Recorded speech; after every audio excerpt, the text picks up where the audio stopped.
Good morning! And we're here today at UP Diliman. We are here today at Ateneo de Manila. We're gonna go around, find us some Blue Eagles, and we're gonna ask them some questions. Let's go! And we are going to go around and interview students about how much they know about drugs. Let's get to know them. Let's go!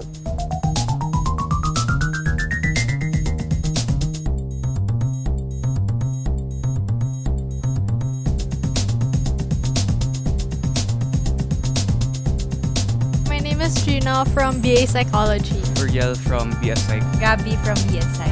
Rose from Health Sciences in Ateneo. Hi, Rose. Carl from Fine Arts. Hi, Carl. Are you ready for our questions for today? Sana. Question number 1.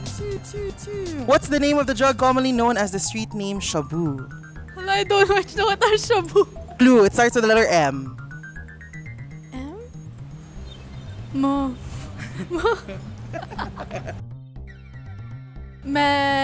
Methylene.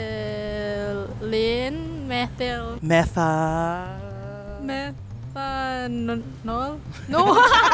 It's like crystal. Math, right? Yeah, so what's the whole name? Methylene. Methamphetamine. Yes! Ding ding ding! Methamphetamine? Yes! Woohoo! Correct! Okay. Can you spell methamphetamine for us? Wait, for real? META. Meta.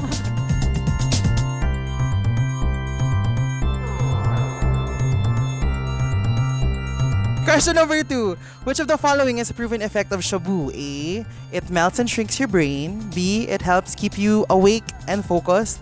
Or C. It causes you to be violent and commit a crime. A. Psychoactive drug siya, I assume. Damaging for the brain. Best guess is B.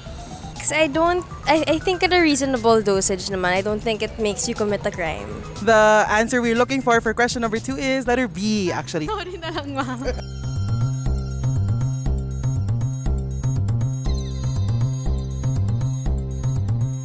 Question number 3. Can you name 3 kinds of legal drugs?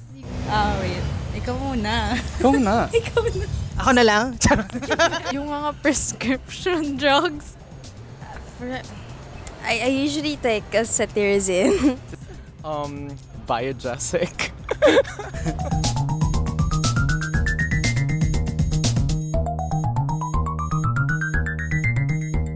What % of the world population who use illegal drugs do not need to undergo treatment? A. Approximately 10%. B. Approximately 50%. Or C. Approximately 90%. Pwede naman tayo magkaibang sagot, di ba? Yes. So, pupunta ka sa B, pupunta ka sa... B din ako. Sige, ikaw na yung B. Ako na lang yung... I'd say 10%. Do you need to... Actually, if it's probably not legal in their place and they need it.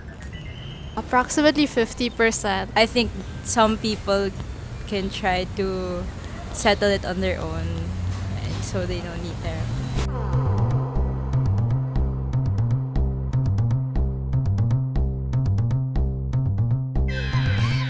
So, I have here a sketchbook with me.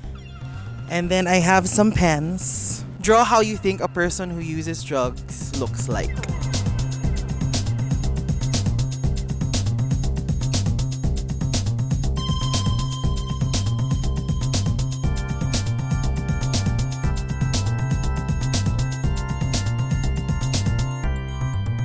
They don't have a look. They actually don't.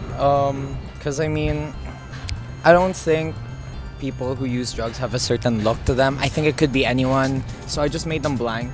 I know people can like have stereotypes as to how they think people who use drugs would look.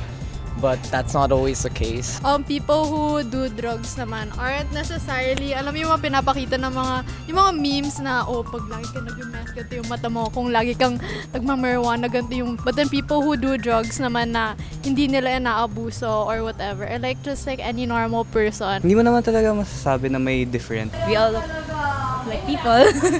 This is what people who use drugs look like. Mainly they're satisfied, not because they're addicted to it or what, but they have a need for it. So it's mostly for their well-being, so that's why it's my face.